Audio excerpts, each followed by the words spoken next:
I went into the woods in early October of 2016 for a short solo camping trip after a rough few months at work. I chose a public forest a few hours from my apartment, far enough that I wouldn't run into anyone I knew, but close enough that I felt safe going alone. The area was known for hunting and hiking, not tourism. There were no marked campsites where I planned to stay, just old logging land that people still used without much oversight. I parked my car at the end of a dirt access road that barely looked used anymore. Grass grew up the middle of it. The trees closed in tight on both sides.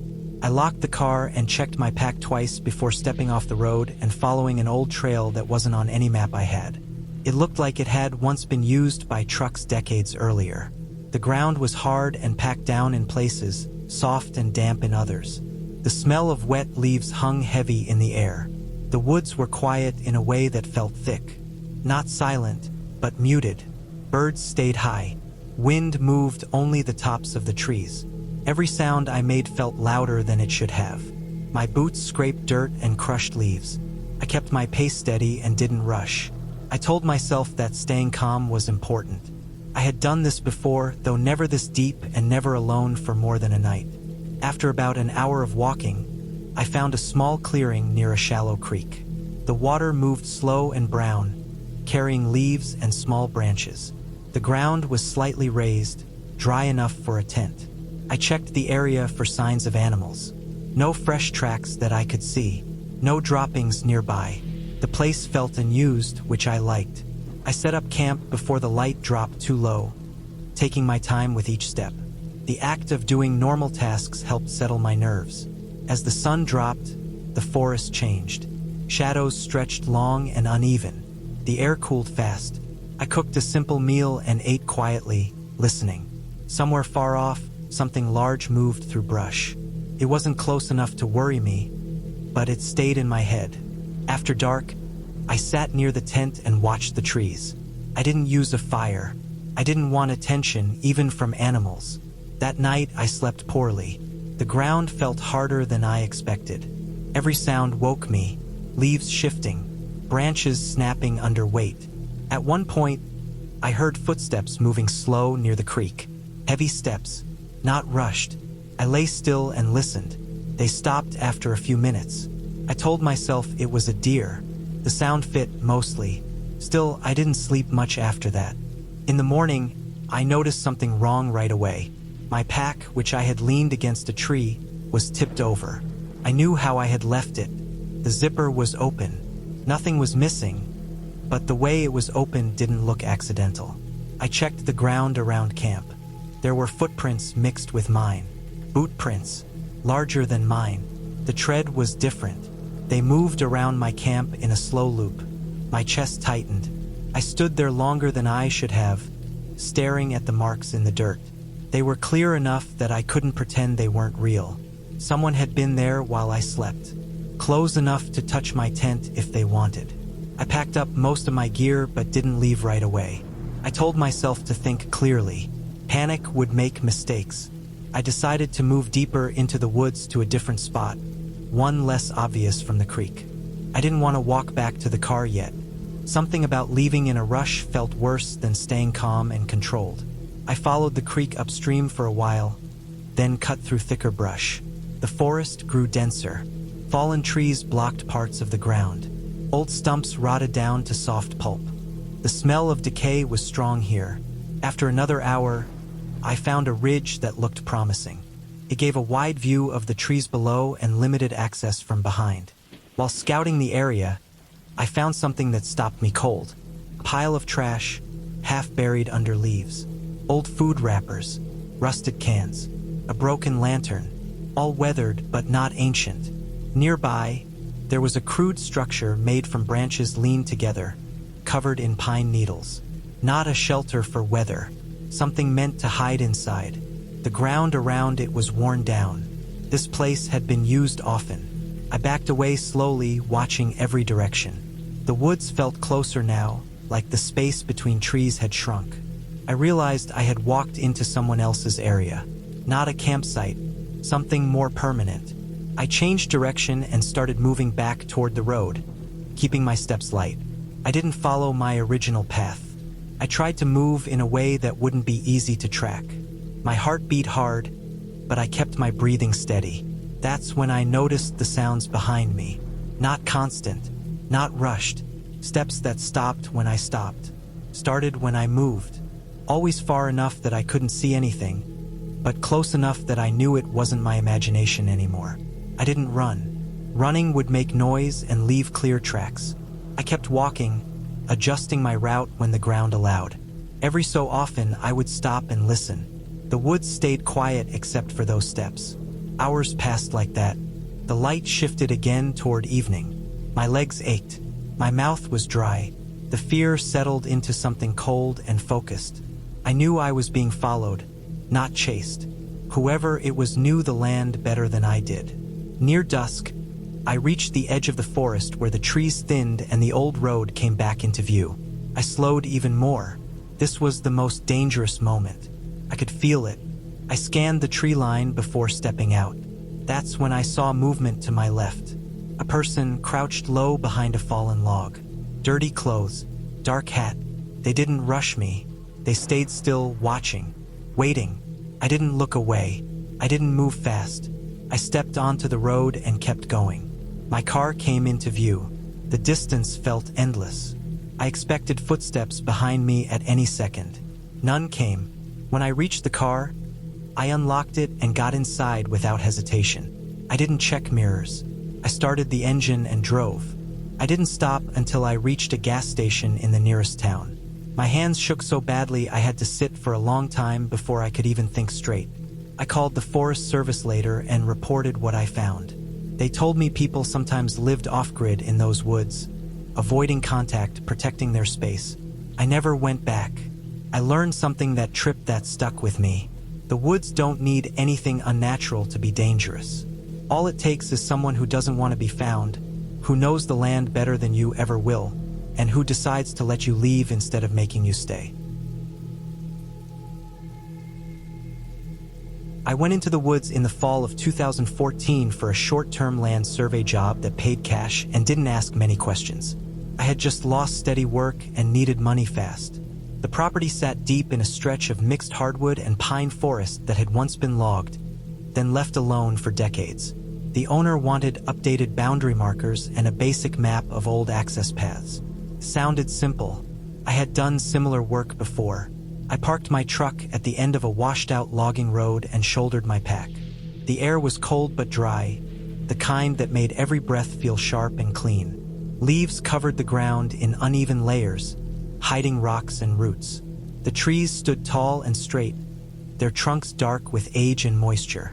The forest felt old, not in a dramatic way, but in a tired one, like it had been left to itself for a long time. I worked alone. No cell service. No radio, just a map, a compass, survey flags, and a notebook. I followed the old road on foot until it narrowed into a faint trail. The first boundary pin sat where it was supposed to be, half buried, rusted, and bent. I marked its position and moved on. By mid-morning, I started noticing small things that didn't sit right. Survey flags that should not have been there. Fresh ones, bright orange, tied low on branches, spaced too evenly to be random. I checked my map again. These weren't part of any prior work. They weren't old.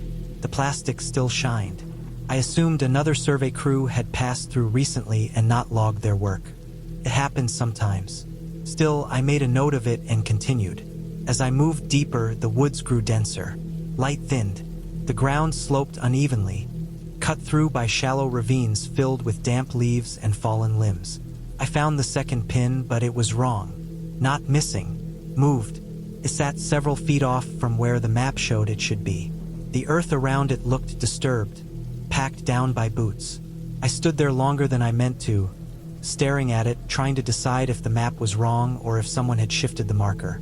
Pins didn't move on their own. I reset it to the correct location and marked it clearly. Then I continued.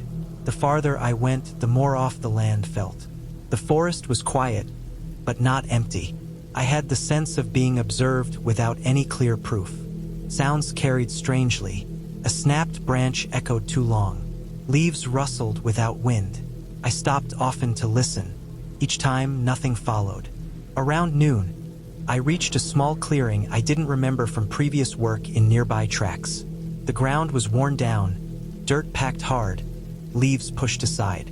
There were signs of repeated use, footpaths leading in and out from several directions. No structure, no fire ring, just a place where people had stood, waited, moved through. At the edge of the clearing, I found one of my own survey flags, the same type I carried, tied at chest height. I knew I had not been there yet. My stomach tightened. I checked my pack. All my flags were still inside. I removed the flag and kept it with me. After that, the feeling shifted. It was no longer just unease. It was focus. I moved slower, more deliberate. I paid attention to the ground, to broken stems, to flattened leaves. I began seeing tracks that weren't mine. Boot prints, careful and shallow, angled to avoid leaving deep marks. By mid-afternoon, I realized something worse. I found my own footprints ahead of me on a narrow trail I had not walked yet. The tread matched my boots exactly. Same wear, same uneven heel on the left side. I stopped moving. I stood there until my legs began to shake. I checked my position against the map again and again. There was no way I had looped around. The terrain didn't allow it. Those prints were fresh. Someone had walked ahead of me wearing the same boots or had been following closely enough to mirror my steps. I changed direction sharply, cutting off the trail and pushing through thick brush. Branches scratched my arms and face. I didn't care. I wanted unpredictability. The woods thickened, the ground soft with rot. After a while, I stopped and listened. Footsteps followed. Not rushed, not hidden anymore. Measured, confident. I moved again, heading downhill toward where the road should have been. The map no longer matched what I was seeing. Paths that should exist were gone. Ridges stretched longer than they should have. At one point, I came across a boundary pin I had reset earlier that day. It had been pulled out and laid flat on the ground, pointed toward the direction I was walking. The message was clear. As daylight began to fade, I saw a structure ahead. A crude shelter built from fallen limbs and plastic sheeting. It sat low to the ground, hidden behind brush. Around it lay personal items. Boots, empty food cans, a coil of rope, several survey flags identical to mine, stripped of their reflective tape. I did not approach it. I backed away slowly, heart pounding so hard it hurt. A sense of certainty settled over me. Someone lived here, someone who knew the land well. Someone who did not want others mapping it. The footsteps stopped. Silence pressed in. That was worse. I ran. I didn't care about noise or tracks anymore. I crashed through brush, slipped on leaves, slammed my knee on a rock. Pain barely registered. I kept moving downhill until the trees thinned and I broke out onto the logging road. I reached my truck at dusk. The driver's side door was unlocked. I knew I had locked it. Inside, on the seat, lay the survey flag I had removed earlier, neatly folded. I got in, locked the doors, and drove until the road met pavement. I did not stop. The next day, I reported everything. The moved pins, the shelter, the tracks, the flag. The landowner canceled the survey without explanation and paid me in full. Weeks later, I learned the property had been sold quietly and posted with no trespassing signs. No further work was done. I still think about those woods, not as a place of mystery, but as a place claimed. The fear came from knowing I was never lost. I was allowed to leave. That choice had never been mine. It was late summer 2012 when I went into the back acreage of our family property, a patch of woods we had planned to sell. The land was rural, unnamed on any map, a mix of hardwood and scrub that ran for several acres behind the cleared fields. I brought a rifle with me, loaded but untouched, more for comfort than any real expectation of using it. The morning was humid and heavy with the smell of wet soil and rotting leaves, though the sun filtered through the canopy in mottled streaks. The forest was quiet in a way that felt unusually dense, the kind of silence that pressed against your ears as you walked. I followed faint deer trails at first, stepping over roots and low branches. The air was thick with the sound of insects and the occasional bird call, But beyond that, it was nearly soundless. As I moved deeper, the ground changed. Moss grew thicker on fallen logs, leaves were slick with dew, and the soil sank slightly under my boots. The deeper I went, the more I noticed the trees themselves. Carvings appeared on the bark, small symbols, not old weathered marks but fresh slashes, as though someone had gone through recently. Circles with lines, jagged spirals, shapes I didn't recognize. They were deliberate, evenly etched, not the random scratches of animals or other humans passing through. I paused often, scanning the area. Each symbol was on a separate tree, spaced carefully, often at eye level. I counted some of them as I passed. 5 in a row, then 3 in a small triangle, then another that seemed mirrored on the opposite side of a tree. It felt organized, methodical, and I could not determine the pattern. The forest seemed to shift with each step, the paths less clear, the light dimmer even as the sun rose. About an hour in, I reached a clearing. It was small, maybe 20 feet across, but unmistakable against the dense woods. Dozens of branches had been snapped and woven together into a low wall, forming a crude enclosure. The branches were still green at the ends, freshly broken, and woven tightly, as though someone had taken care to construct it deliberately. Inside, the ground was bare, trampled with no leaves or moss. I could see footprints, small and booted, some pressed shallowly into the soil, others deeper, indicating someone had been walking carefully to avoid making noise or leaving too much evidence. I stood on the edge of the clearing, examining the wall. The branches were interlaced at strange angles, almost like a lattice. There was no obvious purpose, no fire pit, no structure, nothing beyond the wall itself. It was not a hunting blind. It was not a campsite. It had the air of being watched, of being prepared, and I could feel my pulse speed. I started walking back, keeping my eyes on the path I thought I had come from. Leaves crunched under my boots, twigs snapped occasionally. I had the rifle ready but did not raise it. The feeling of being watched was enough. Every now and then I thought I saw movement at the edge of the clearing, a flicker of something stepping behind a tree, a shadow shifting too quickly to identify.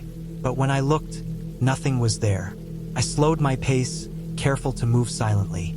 I wanted to leave without drawing attention. The deeper I went, the more symbols I noticed again, carved into saplings and trunks as if marking a path or territory. Some were smaller, some larger, some mirrored each other across small gaps in the undergrowth. The forest seemed alive with their presence, not literally but in the way the eye is drawn to repeated patterns. My mind tried to rationalize it. Maybe a group of teenagers had passed through, maybe someone used the land for practice, but nothing about the construction of the wall or the freshness of the carvings fit that explanation.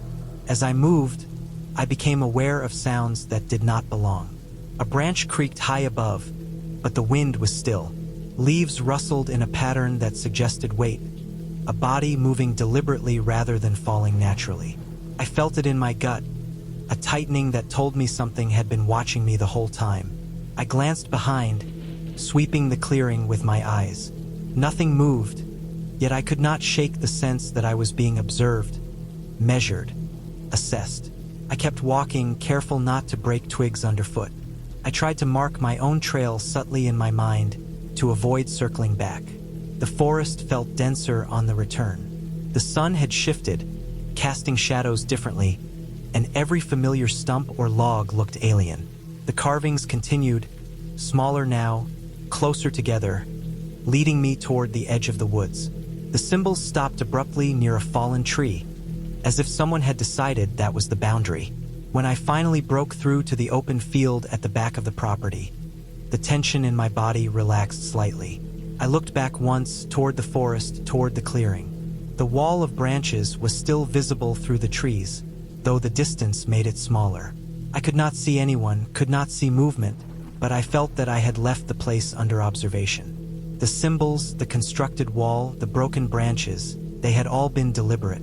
I returned to the house and did not go back for several days. When I finally returned to photograph the area for potential buyers, the symbols were still fresh on the trees, the clearing unchanged, the wall still woven with broken branches. I realized then that it was not meant to be discovered, not by chance. Someone, or more than one person, had gone to considerable effort to leave evidence of presence, to mark territory, to ensure that anyone wandering through would notice they were watched but never followed. In the end, the land sold. I never returned to the clearing. I kept the memory of the wall, the symbols, and the feeling of being observed close. It was a quiet lesson in the woods, that people can leave messages without confrontation, and that the forest can hide them while still making their presence known. I never fired the rifle. I never felt that immediate threat, only awareness, and that awareness was enough. The forest held its secrets, and I left them there, intact, carrying only the memory of the meticulous wall and the carved symbols that traced my path through the trees. I volunteered for trail maintenance in the spring of 2015 because I needed park hours for college credit and because I wanted to be outside after a winter spent indoors. The program covered a stretch of the Appalachian region that saw less traffic than the main loops. We were assigned separate sections so we could move faster. The other 2 volunteers worked closer to trailheads and campsites. My section ran through an overgrown stretch that had not been used much in years. The map showed a thin line cutting across a north-facing slope, then dropping into a hollow with old growth mixed with younger regrowth. The ground stayed damp there even after dry weeks. Each morning I parked at a gravel pull-off and walked in with hand tools, flagging tape, water, and a paper map sealed in plastic. The air smelled like wet leaves and cold soil. The trees were still bare, buds just starting to swell. There was no snow left, but the mornings bit my hands. The trail itself was faint. In places, it was nothing more than a depression through ferns and saplings. My task was to clear fallen branches, cut back growth, and replace old orange flags where the tread vanished. The first deer I found was on the second day. It lay a few yards off the trail, wedged between 2 hemlocks. The body was stiff. The hide was intact. There were no bite marks. The eyes were gone, likely from birds. What struck me was how it had been placed. The legs were folded under, chest pressed into the needles, head turned to face the trail. It looked arranged. I stood there longer than I should have, listening. The woods stayed quiet. No flies yet because of the cold. I told myself it was roadkill dragged by scavengers. The highway was miles away, but that thought was easier than others. I marked the spot on my map and moved on. On the 3rd day, I found another. This one was deeper in the hollow where the ground sloped and the trees grew closer. It was a young buck, antlers small. It was wedged between a fallen log and a beech trunk, neck bent at an angle that did not look natural. Again, no feeding, no torn flesh. The ground around it showed drag marks through leaves, a straight line leading from the trail. The line was narrow, like something had been pulled by the neck or antlers. I felt watched then, not in a dramatic way, but in the way that makes you check behind you. I kept my eyes on the trees and worked faster. By the 4th day, the pattern set in. Each morning there was another deer, always just off the trail, always placed between trees or logs, held there by pressure, always facing the path. I started to dread the next bend. The smell followed me even when the wind shifted. I noticed details I wished I had not. Hooves scraped clean, leaves arranged around the bodies, not scattered. The work felt pointless. I would clear brush, hang fresh flags, and move forward, only to feel like the trail behind me was closing. I began to count my flags. I tore each strip to the same length and tied them at shoulder height. Bright orange against gray bark. On the 5th day, after clearing a long stretch through briars, I turned to check my line and saw gaps. 2 flags were gone. The knots had been cut clean, not pulled loose. The ends of the tape were not on the ground. I stood there with my hands on my knees, breathing hard. The woods stayed still. No birds, no wind. I told myself kids could have wandered through, or another volunteer crossed paths. The map said no intersecting trails, but maps age. I replaced the missing flags and kept going. My section was nearly done. The last day would be a straight push to a small creek where my assignment ended. That night I slept poorly. In the morning I noticed something else at the pull-off. A set of boot prints crossed the gravel and went into the woods, not following the trail. The tread looked deep, heavy. The prints pointed toward my section. I checked my watch and started late, hoping to avoid whoever had been there. The forest warmed as the sun climbed. The damp smell grew stronger. Halfway in, I found the largest deer yet. It was a doe, heavy, placed upright between two maples that leaned together. The body filled the space like it had been measured. The drag marks were fresh. The leaves on top were green, cut from saplings. I backed away without turning my back and forced myself to keep moving. My hands shook when I tied the next flag. As the day went on, the gaps behind me grew. I would stop every few minutes and look back. Orange would be missing, always the last one I tied. Felt like walking down a hallway with doors closing. I sped up, breath shallow, ears straining. I started to hear sounds that might have been normal. A branch settling, a bird taking off, but each sound landed hard. Near the creek, the trail dipped and the ground turned muddy. I slipped once and caught myself on a sapling. When I stood, I saw something on the bank. A pile of orange tape lay there, my tape, the same lengths, the same knots cut and stacked. Beside it were bones. Deer skulls, cleaned, arranged in a line pointing upstream. The explanation hit me then, heavy and clear. Someone was hunting out of season, using the closed trail to move carcasses without being seen. The placement was a warning. The flags were being removed to keep me from finding my way back. I did not run. I followed the creek instead, staying in the open, moving toward where the water widened and the ground flattened. I kept the stream on my right and did not look into the trees. After a long walk, I reached a service road. I climbed the bank and stayed there until a parked truck passed. I did not speak, but I noted the time, the location, the evidence. The program ended my assignment that day. Rangers later closed the section. They found a camp hidden in the hollow with tarps, rope, and tools for dragging. They found meat stored in coolers sunk in the creek. The deer had been placed to scare hikers away and to mark routes for moving bodies. The flagging tape had been watched and removed to isolate anyone working alone. I finished my hours elsewhere. When I think of that stretch now, I picture the careful hands that placed those bodies and the patience it took to wait and watch. The woods did not do that. Person did. That knowledge sits heavier than any story I could invent, and it keeps me on open trails. I was 14, and it was the fall of 2006 when I went on a scout trip with a group of kids from my town. The forest stretched for miles, a dense tangle of pine and oak, with the ground littered in needles that had started to rot and leave a faint, sweet stink. The air was sharp and cold in the mornings, but by midday the sun would filter down through the leaves, warming patches of the forest floor.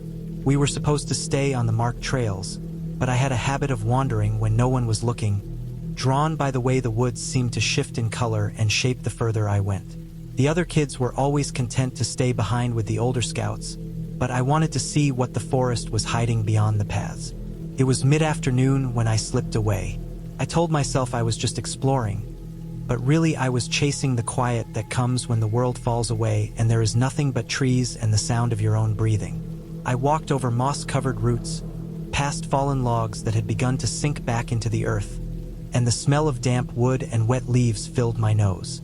Every step felt soft and muffled. Then I noticed something odd, a patch of disturbed earth near the base of a large oak. It looked almost like a shallow pit, and there was a metallic tang in the air, sharp enough to make me wrinkle my nose. I knelt to look closer. The earth had been dug out recently, and inside the small depression were scraps of fabric. They were old, some faded gray or brown, some patterned with colors that hadn't been common in years. Some pieces had the stiffness of old wool, others were soft and rotting. There was no pattern, no order. It wasn't like a campsite or an animal nest.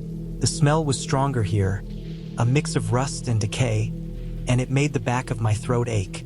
I reached in with one gloved hand and touched one piece of cloth.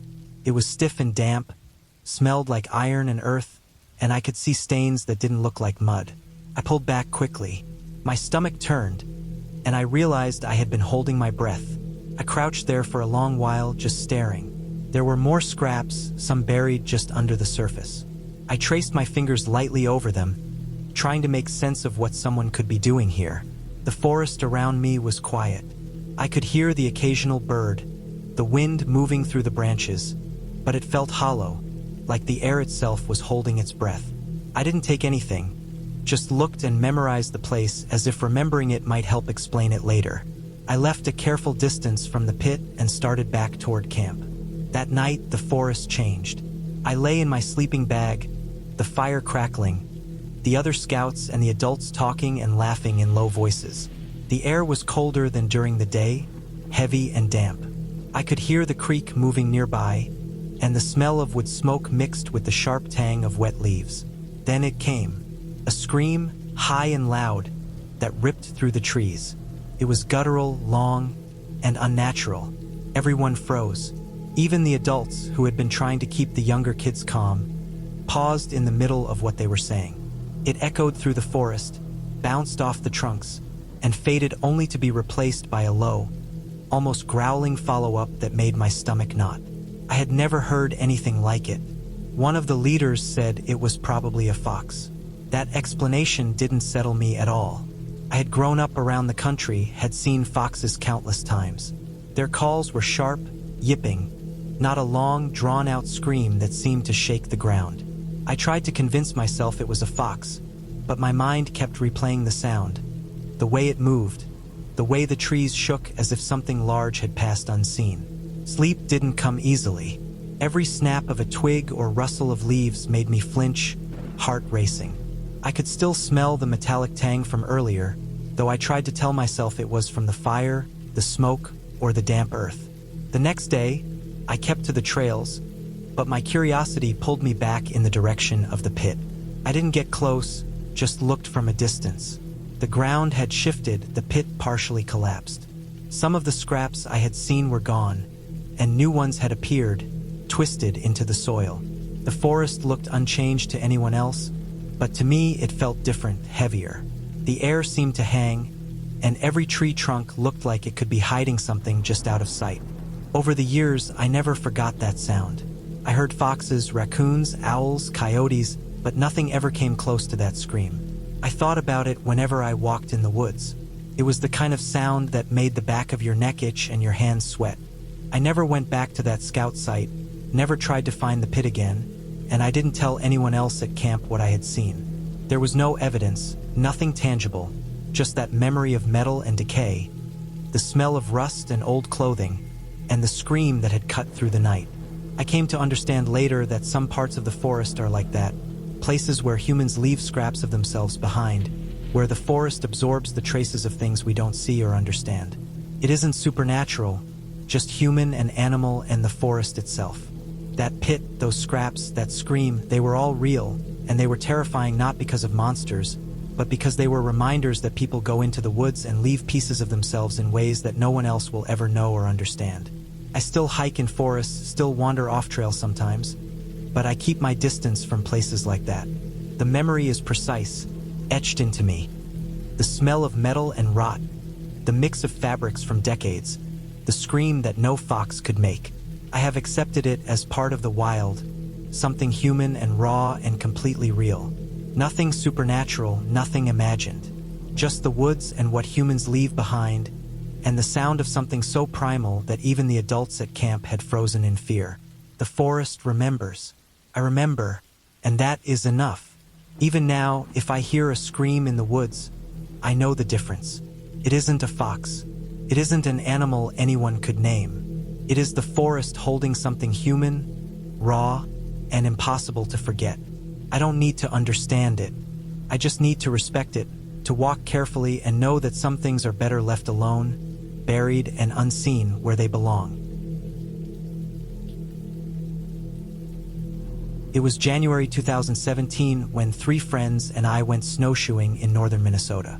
The area we picked was known for deep woods and old logging trails, a place most people avoided in winter. We were looking for isolation, fresh snow, and some miles under our boots. The day started clear, the sky pale and cold, and the snow packed well enough to hold our weight. Trees stretched high, their trunks black against the white landscape, branches crusted with ice. The silence was immediate.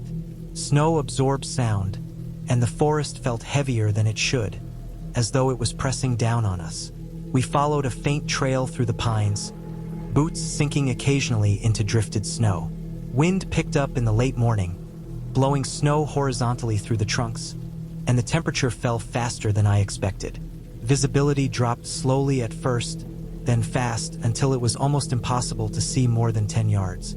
The markers we relied on for navigation became small, pale shapes, fading into the white. We decided briefly to split up to find them and regroup. It felt unnecessary in hindsight.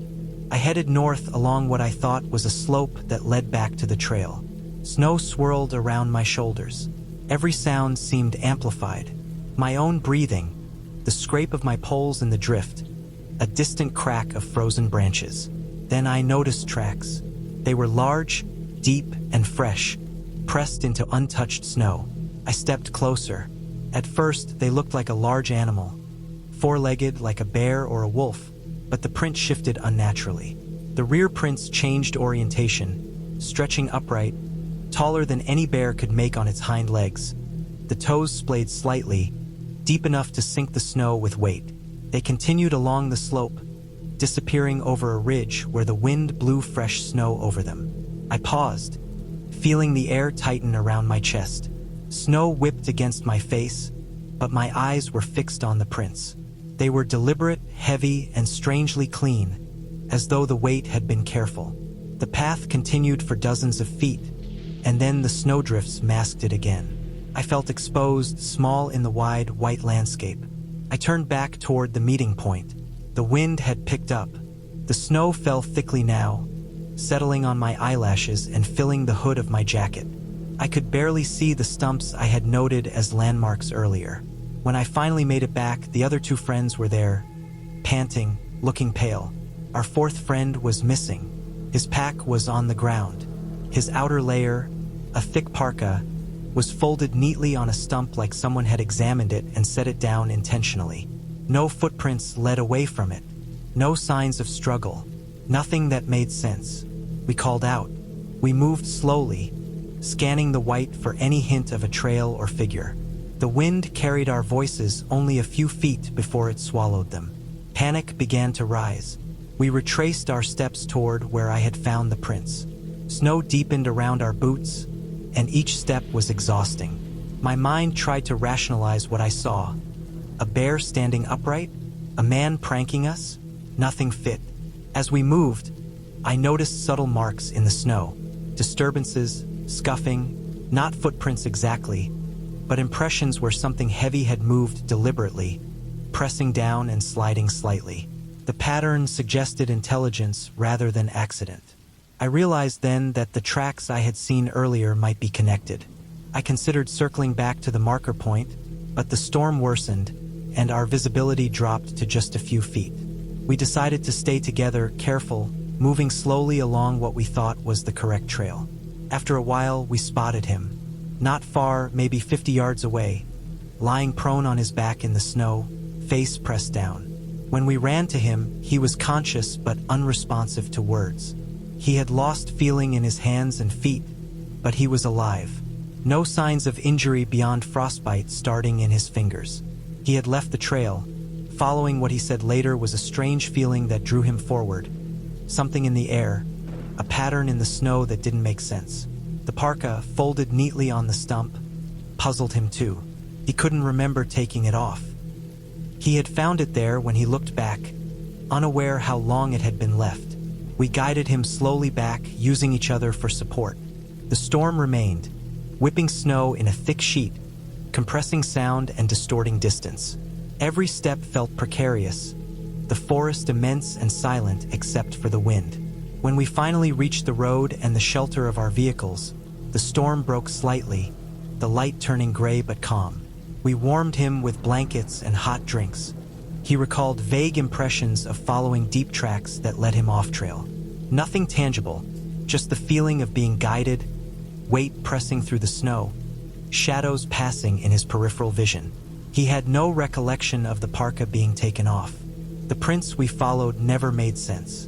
We examined the snow again when the wind settled. Nothing remained. The impressions were gone, melted slightly by drift and thaw. No bear, no wolf, no other human.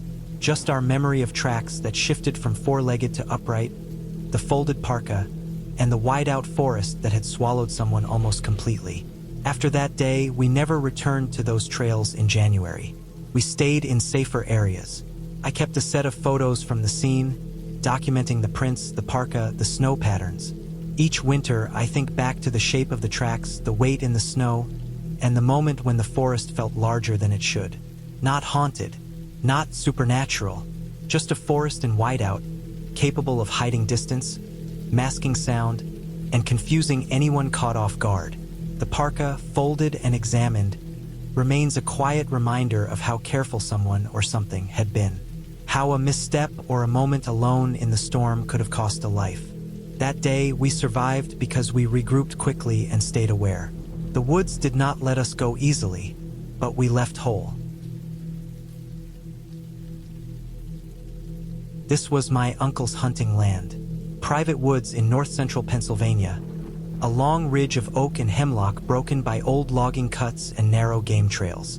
He bought it in the 70s and guarded it hard. No posted signs ever lasted long because he hated them. He said if you respected the land, it would respect you back. He also said something else hunted there. I laughed when he said that. He died in October of 2003 from a stroke, fast and quiet, and the land sat untouched through early rifle season. I went alone in November, the second week, cold mornings and damp leaves, no snow yet. I told myself I was going to close a chapter. I was also going because I missed him. I parked at the old pull-off near the rusted gate and walked in before first light. The air smelled like wet bark and iron. The ground was soft from rain the night before. I followed the ridge trail he cut by hand years ago. Stepping over fallen branches I remembered as smaller. The woods felt the same and not the same. It had a tightness to it, like when a storm is coming but the sky stays clear. The first thing I noticed was the tree stands. My uncle kept 3 ladder stands and 1 old climber. The climber was gone. The ladder stands were down. One lay on its side with the straps shredded and the seat frame bent. Another had been dragged 10 yards and thrown against a maple. The third was still upright but leaned at a wrong angle, the ladder twisted. No storms had come through hard enough to do that. Bears could tear a stand apart if they wanted, but the damage looked focused. The straps were chewed through in places, not snapped. The metal had tooth marks where paint was scraped off in arcs. I kept going because turning back felt like admitting he was right. The woods were quiet the way they get after the rut burns off. A few squirrels moved, but nothing else. I checked the ground for tracks and saw deer sign, some old, some fresh, and a single set of boot prints crossing the trail. The tread was not mine. They were deep, the heel sunk more than the toe, like someone carrying weight. They went off toward the creek and did not come back. Around mid-morning I heard the sound. It came from down the slope, a long drawn-out bawl, the kind of injured cry that makes your chest tighten. I had heard wounded deer before. This was perfect. The pitch rose and fell at the right places. The breaks were right. The timing between cries matched the way a hurt animal pauses to breathe. Stopped me cold. I stood there with my breath shallow, listening. The sound moved closer, then farther, as if the animal was circling, trying to find a way uphill. I told myself it was a deer with a bad leg or a lung hit by another hunter. Then the sound came again, closer, and it carried a sharp edge that did not fit. It was too clean. No cough, no wetness. No change when the wind shifted. It stayed the same even when it should have been muffled by brush. I tried to shake it off and kept walking, slow, careful with my steps. I headed for the stand my uncle favored on the north face. A ladder stand bolted to a straight oak overlooking a funnel between 2 thickets. He killed more deer there than anywhere else. When I got close, I saw the ladder and felt my stomach drop. The rungs were chewed, not scratched. Chewed down to pale wood with grooves set at even spacing. Porcupine damage, I thought at first. They chew wood for salt. They love old plywood and sweat-soaked gear. But these rungs were solid oak, thick, and the chew marks went deep. Some rungs were narrowed to half their width. The edges were rounded, not splintered. I put my hand on the ladder and tested it. It flexed. I stepped back and looked up. The straps were intact, the bolts tight. The stand itself was fine. Only the ladder had been worked on, carefully, over time. The sound came again, closer now from the left, then from behind me. It made no sense for an injured deer to change direction that way. I felt watched, not in a movie way, in a practical way, like when you sense someone has eyes on you. I stayed still and waited for the woods to show me something real. Nothing moved. I decided to climb anyway. Pride played a part. So did habit. I tested each rung with my boot before putting weight on it. The wood creaked under me. Halfway up I smelled something sharp and animal. Not rot, not mold. I reached the platform and eased onto it. The wood spread out below me, brown and gray, empty. The cry came again right below the stand. Too close. I could hear leaves shift. I leaned forward to look and felt the ladder shudder. I froze and eased back. My heart pounded hard enough to blur my vision. I stayed there for a long time, counting breaths, waiting for something to step into view. Nothing did. After an hour, the sound stopped. The woods settled into a normal quiet. I climbed down slow, testing every rung again. When my boots hit the ground, I backed away from the ladder and circled the tree. At the base, I found more chew marks, fresher, the wood still light. I followed a narrow path in the leaves and found a small pile of apple cores and a crushed plastic bottle hidden under a log. Nearby was a length of wire with a loop twisted at one end. A snare. Came together then, piece by piece. Someone had been hunting there without permission. Someone patient. They took down stands that were not theirs. They weakened ladders so a fall would take care of a problem without noise. They used a deer call to draw animals in, and they were good at it. Too good. The smell was from a bait site. The chew marks made sense now too. Not an animal, a tool. The grooves matched a set of nippers or heavy cutters used again and again. The wood shaved down quietly over days. I followed the boot prints back toward the creek, keeping my distance from cover. I did not see the person, but I saw signs of camp. A fire ring cold and cleaned out. Food wrappers buried shallow. A tarp impression in the leaves. This was not a drifter passing through. This was someone who knew the land had gone quiet after my uncle died. I left then. I did not go back to the stand. I did not wait for evening. I walked out steady and fast, watching the trees, listening for that perfect cry. It never came again. I called the game commission from town and reported what I found. They took it seriously. They walked the land with me a week later and found more snares, more bait, and a trail camera hidden high in a pine, aimed at the ridge trail. They said the stands were likely taken down to keep other hunters away. They said the ladder damage could have killed someone. They said the call was a common trick used by poachers, and the best ones practiced until they sounded right. I never laughed about what my uncle said again. Not because of anything supernatural, because he knew people could be worse than animals, and patient ones were the worst of all. I sold the land the next spring. I kept his rifle and his old map. I did not keep the stand. I still hunt, but not there. The woods did not change. I did. In 2020, during lockdown, I went into a state forest to recover a drone I crashed while filming. I had been flying it low over a ridge to get slow shots of early spring trees. The screen froze for a second, the signal dropped, and the feed cut to black. The last GPS point showed it landed a little under a mile from the gravel access road.